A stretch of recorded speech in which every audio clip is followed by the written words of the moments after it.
And a happy new year, everyone. This is the Maine Hockey Report brought to you by the Hockey Podcast Network.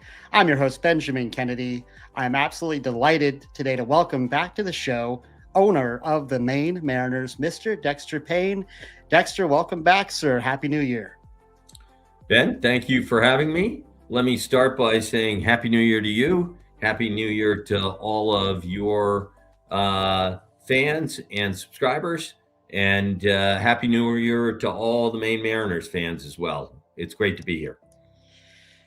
The time just goes so fast. I can't believe we're already, through another calendar year, but here we are. We do enter 2026 with labor peace between the ECHL and the PHPA. Talk about dampering the Christmas spirit a little bit, but how happy and relieved are you feeling today? Well, first of all, I want to start by apologizing to any of our fans or sponsors who were in any way inconvenienced by the two games that we lost. I know we had kids who had birthday parties and, saying to them, oh, don't worry, we can reschedule that birthday party in April really doesn't work. So yeah. I want to say sorry. We realized that this was an inconvenience and unanticipated. But we're happy to have signed a new CBA. It is a 5-year deal, which is great in terms of labor peace for the next 5 years in the ECHL. And look, I didn't think this was someplace that we'd be. I, quite frankly, had really hoped that this would be settled in the summer or early in the season. And it's unfortunate we got to the point where both sides felt as though their strike was necessary in order to resolve these issues. I think that ultimately we came to a deal that's a really good deal for all parties concerned. And we're excited about being back on the ice. You're going to ask this question later on, but let me just say that for all of our fans and ticket holders, we did vote to extend the season by a week. And so we're subject to getting arena availability. We're looking forward to playing the 3 games that we missed, 2 at home and 1 on the road, in April. And we'll be getting back to people as soon as we work through the arena availability. But we don't envision losing any games in the 25-26 season. Great news. Great news. I mean, every game so important. And, those 2 points so important, as we look ahead to potential playoff run and things like that. So 5-year plan, this is great. Can you highlight some of the major changes? I know there's reports out there of what some of it was. If you could highlight some of those for us, and then just your opinion on the sustainability and the long-term health of this agreement for both the players and the league. So let me go into a bit more detail because I think you and our fans deserve to understand, what led to the strike. I think as in any labor negotiation, the biggest issue was in fact the salary cap. And so we have a weekly salary cap. All 32 teams live with that same salary cap. And that salary cap ended up increasing 20% this year to next year. There also is a make whole. So players who played the first 3 months of this year will get the new salary cap in a lump sum payment for the first 3 months of this year. And while there were a number of other issues, I'm a real believer that it's all about the money. And I think this was the single biggest issue. That salary cap will increase in each of the next 4 years. As I said, this is a 5-year deal. So we have this year and then 4 more years that we'll see increases in that salary cap. Other areas that we had negotiations and which changed from the old agreement to the new agreement was a lot of work around the number of games in a weekend and rest days related to games in a weekend. As our fans know, we often play 3 games in 3 days, or sometimes 4 games in 5 days, as we're doing this week. Right. And there is additional rest built into the schedule. There's also some issues around holidays and days that the players get off that changed from the old agreement to the new agreement. There also is a lot more flexibility in terms of players using their sticks that they want to use, helmets that they want to use. Historically, the league had signed an agreement with Warrior, and you had to use Warrior sticks and you had to use Warrior helmets.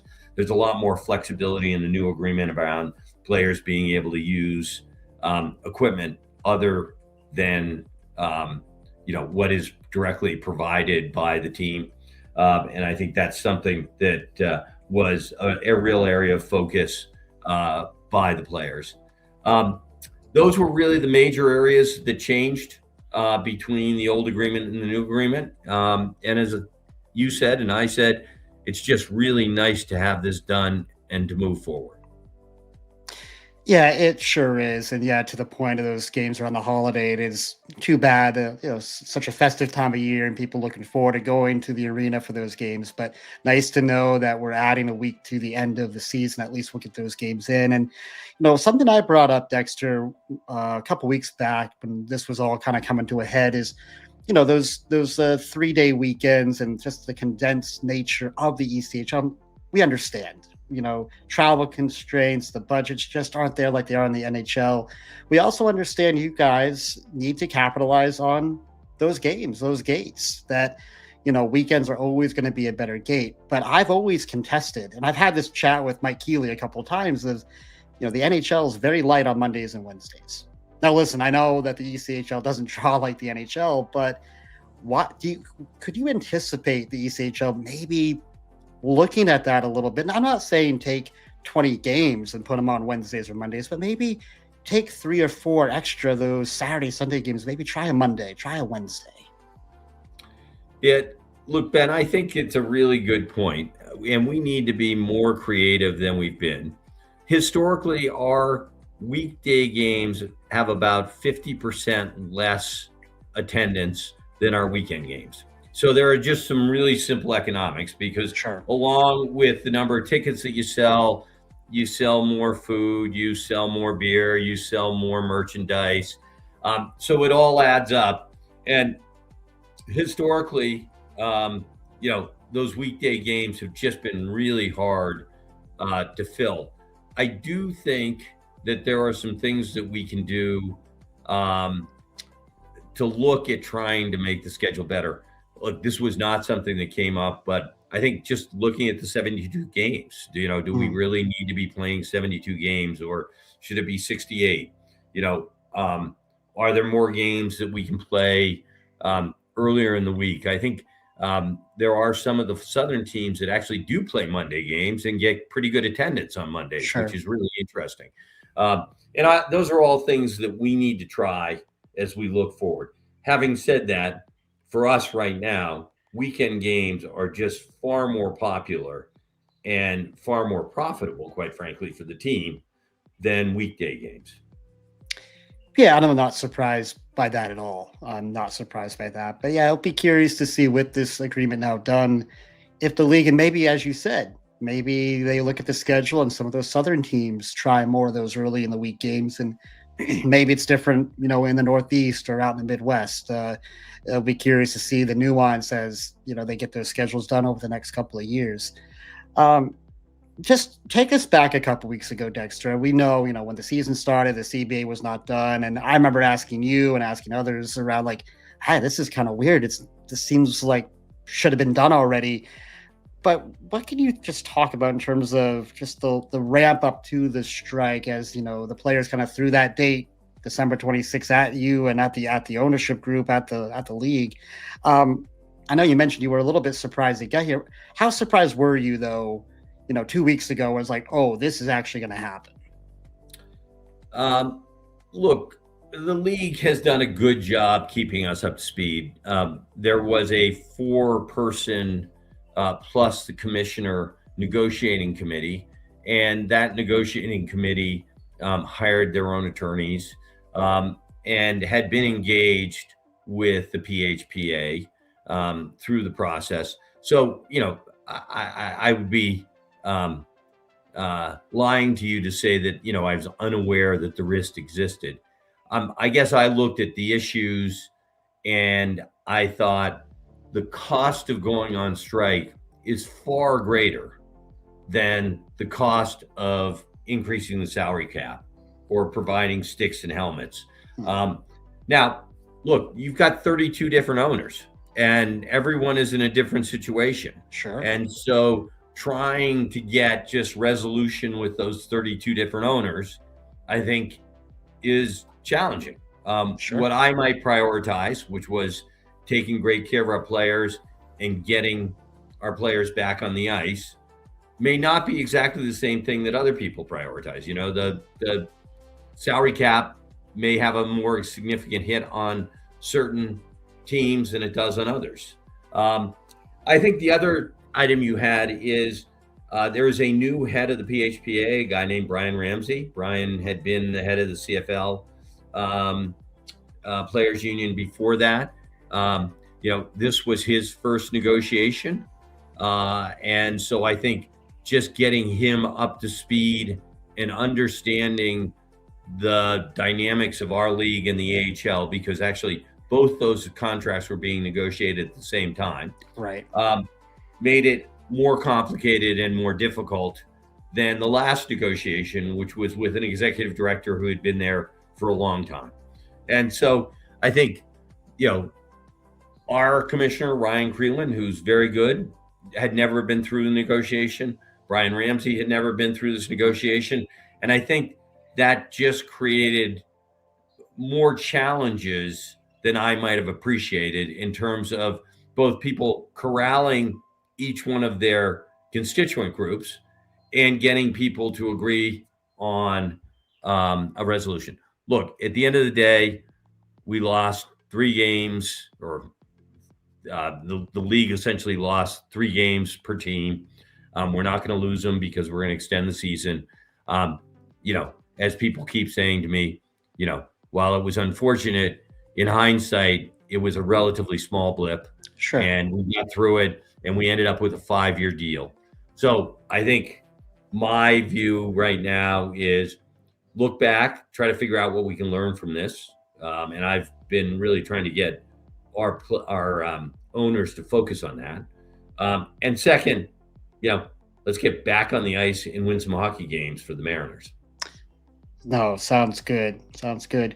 Couple more questions here around this. The PHPA did make some statements during the strike regarding filings against the ECHL to the National Labor Relations Board. Now, Dexter, I understand very sensitive legalities all around this topic. Are you able to share any thoughts around those claims, or is it just kind of water under the bridge at this point?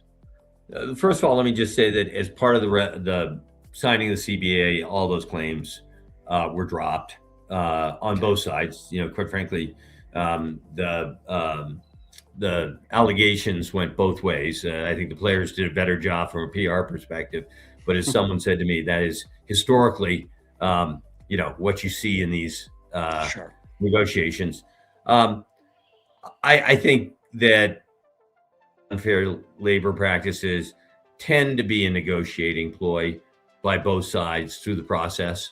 As I understand it, there weren't any significant items. I know, there had been comments about players being threatened and, feeling unsafe. Quite frankly, I only know our own players, and I don't think any of them had those feelings. And I think it's far more part of the negotiating process than it is reality. As I said, they've all been dropped. Moving forward, I, quite frankly, am really proud of our players, really proud of their willingness to get back on the ice. Quite frankly, they were positive through the strike, or as positive as they can be. And I just feel we've got a great group of guys, great coaching staff, and we just got to go win some games in the month of January. That's what we got to focus on right now. Yeah, for sure. And you kind of answered my next question. Of course, the Maine Mariner players, like a lot of teams, they put out their own statement during the strike. And I really thought it was well thought out by the players, what they wrote. They're actually very positive about yourself, about the Mariners organization. But how did their statement land with you when you read that? Look, I really appreciated what they had to say because, as you said, I thought they were really positive about us. Look, as I understand it, there are lots, a real range of ways that players get treated on different teams across the league. And, there are teams that come up that people say, wow, I don't want to play for that team, or they don't take great care of their players.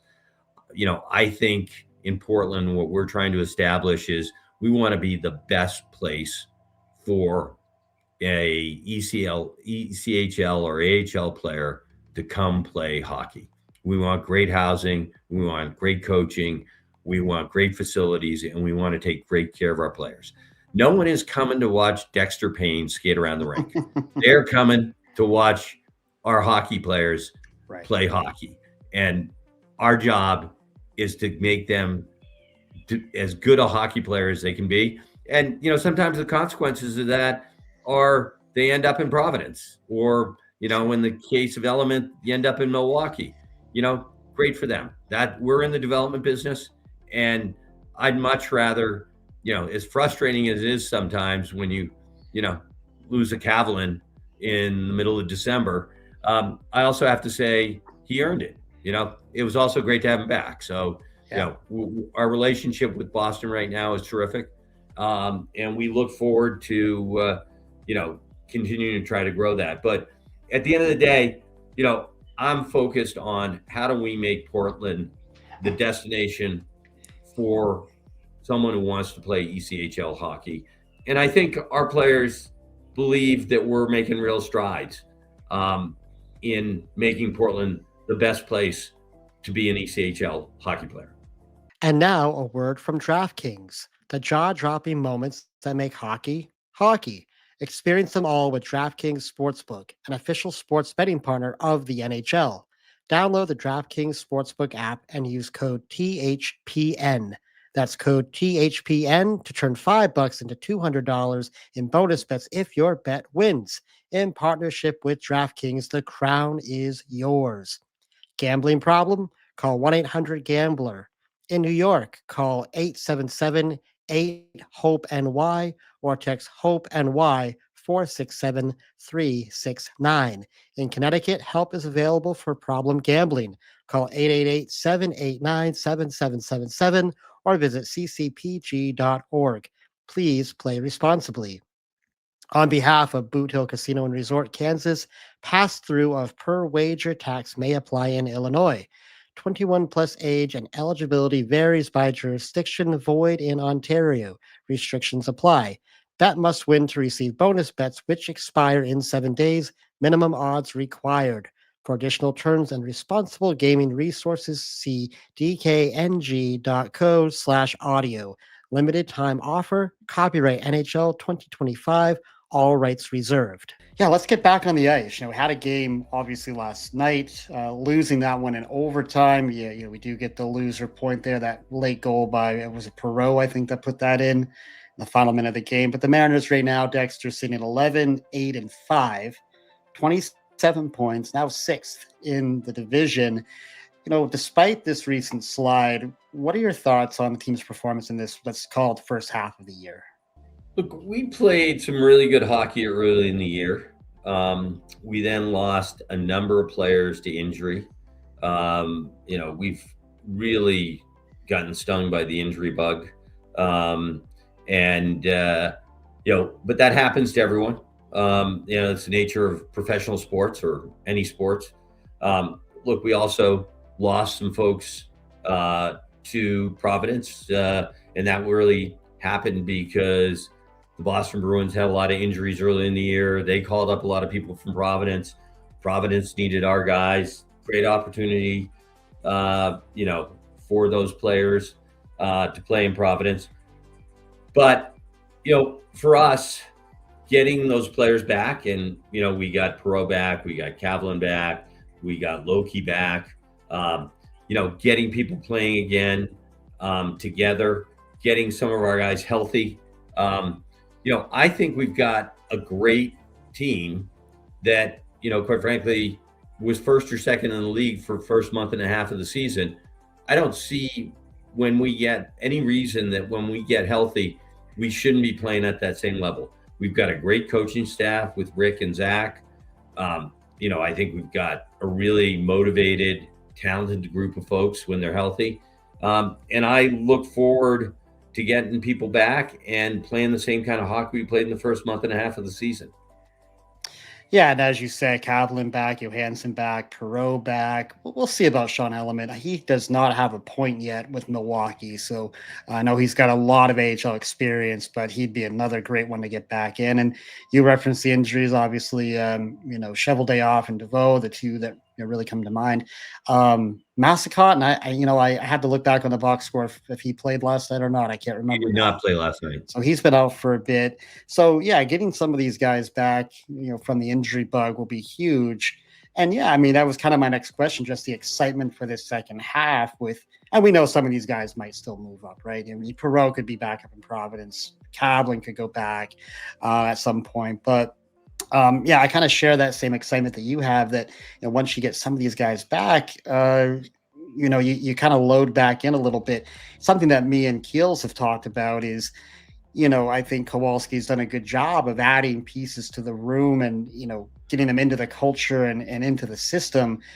But you're kind of at that point where you've leaned on some of these guys a little longer than you'd like. And let's be honest, some of these kids probably wouldn't be on the roster if you were fully healthy or wouldn't be playing. So, again, nice to get some of these guys back for sure. I think he's done a really nice job of just continually looking at how to upgrade the roster, which is one of the keys to being successful in the ECHL.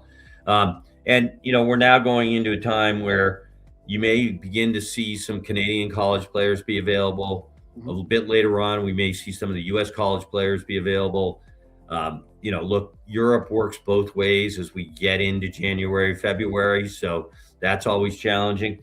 And I know Rick is constantly looking at ways to upgrade the team. And I really enjoy that aspect of his experience. And I think because he has been in the NHL, he's been in the AHL, he's just got a really broad set of contacts that he's constantly talking to about bringing people in.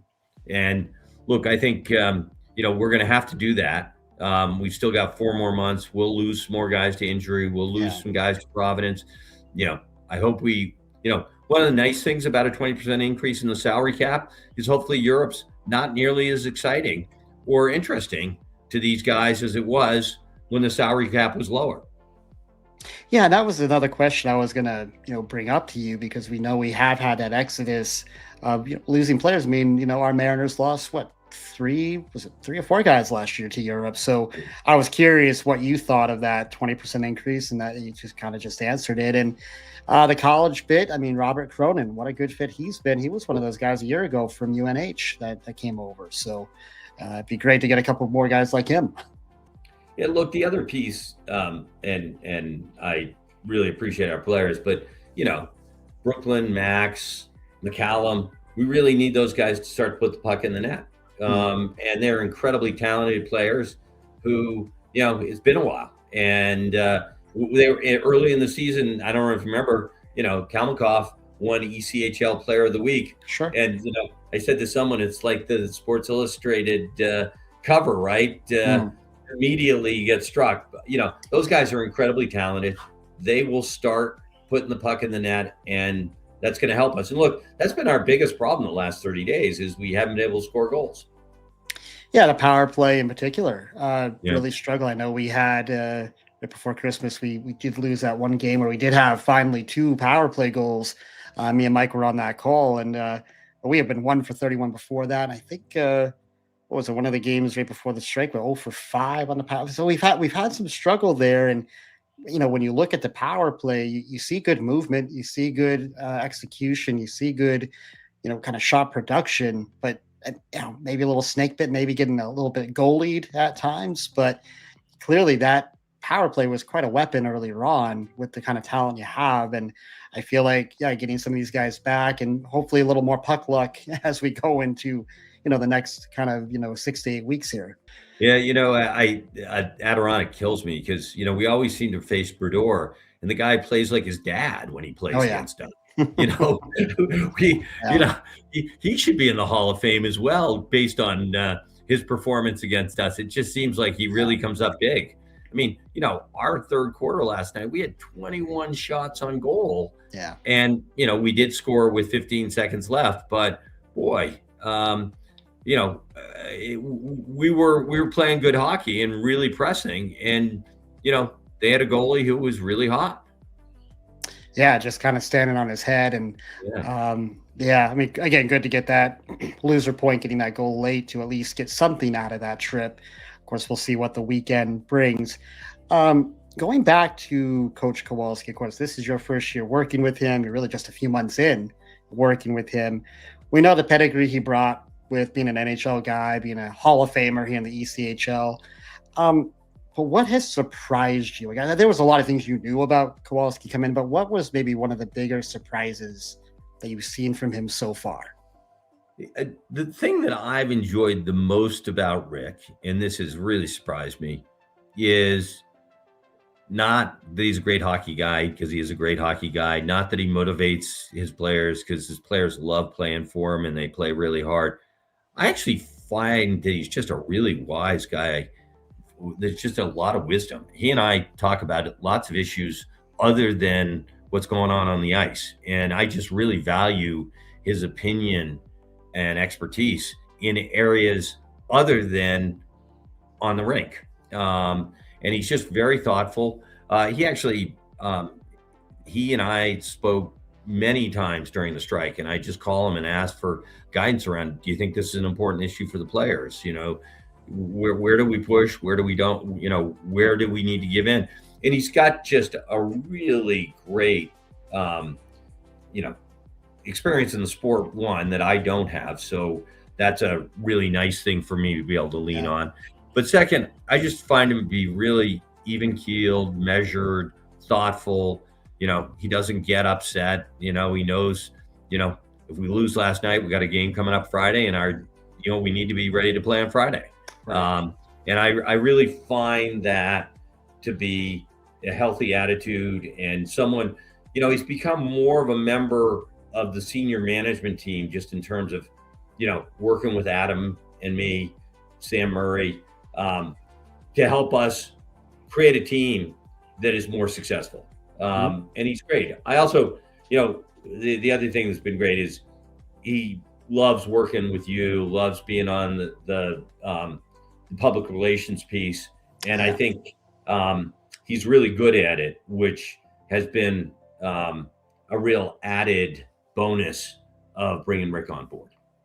Yeah, he's fun to talk to. I mean, just the amount of stories he has. I mean, when I interviewed him this summer, we could have gone for 2 or 3 hours with just stories he had from his NHL time and just all the connections he has. And even Mike and I will talk about it when we do our pregame before the puck drops.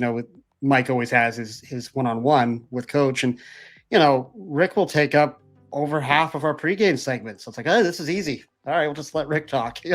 So it's great, very candid, and as you said, very very good with the PR stuff. So that's been great. Few sellouts so far at the Cross. Been nice to see so far.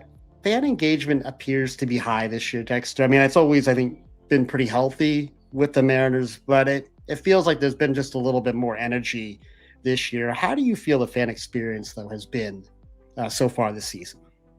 Look, our numbers are good this year. Obviously, January, February, March are really important months in terms of fan engagement.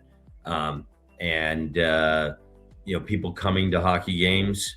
I think we've got some really great, we've got a really competitive team, and we've got some really exciting games coming up that are very important for us. Look at this weekend's games as an example. We've really got to go win a few of these games this weekend. And it's always fun to be playing in a competitive, set of games that mean something. So that's important. Look, I think the Pirates fan night, theme night was great. The fans were really excited. We saw people who hadn't been to games in a really long time who came back, which was really Right. nice. We'd love them to come back more often, Yeah. and hopefully they will. We've got another Pirates game coming up in the middle of January, and for everyone that didn't make it, we'd love to have you back. For everyone who came, come back again. Look, there are some areas though where, Ben, I think we got to get better. We need to up our game on the food and beverage side. Mhm. We need to up our game in terms of making sure that our fans feel like we're listening to them and providing them with great experiences that serve what they want in the arena. And we're actually working with UNE on a number of surveys. And so if you get to the arena and someone asks you to fill out a survey, please do it for us. We're going to use those surveys to try to come back with a better product next year than we're providing this year. And I'm one of these people that constantly presses our guys to say, how do we make tomorrow better than today? Like, what do we do so that the experience is better than it was yesterday? And, we need to be constantly driving to make being in lacrosse more fun, more affordable, and more exciting. And not that it's not any of those things today. We think we've got a really great family product, but we got to get better. And we're constantly pressing ourselves to do that. And so you may see some changes. You may see some people asking you for your opinion. Please give it to us. We want that feedback. Yeah, well, the nice thing about the fan base is they are very vocal. So I don't think there's any worry about getting feedback or getting comments. And we've talked about this before, Dexter. We're in the heart of Portland, one of the best food cities in the Northeast, one of the best beer, cities in the country, really one of the best beer states in the country. To not be able to tap into more of that when you're right there in the heart of Portland has, even before your ownership, seemed kind of clunky to me. So it's nice to know that you guys are on it. You're working on it. You're putting energy behind it. It's going to be really exciting to see how those changes evolve. Yeah, look, I think the other piece, Ben, and I don't know if you got a chance to go to a Hearts Pine game this year. Kept selling out. I couldn't get a ticket. Come talk to me. I think I can do something for you. We'd love to have you take your son to a game next year. But I think they've really upped the game in Portland. They've done a great job, and we all need to look at that and say, what can we learn? And so, that's great for all the teams. We were the minor league city of the year, and that was before the Hearts played. Right. I think for the rest of us, we look at them and say, okay, let's take the next step ourselves. Yeah, to your point, they have upped the game. I have not gone to a game, but I heard nothing but positive about just the kind of communal energy there and the food trucks and the vendors and just what a great experience it was. So, that's great. We haven't talked about Hearts of Pine. I didn't have it on my list, but we got a visitor. Who is this guy? Oh, hey, Brent. Hello. How are you, dude? You want to say hi? Hi. You know who that is? Hi. That's Hope Mr. you're going to get to Paine. a Mariners game soon. Yeah, he's been to one this year. He's been Great. to one. So, you doing all right, buddy? We're almost done, okay? Hello. All right. Hey.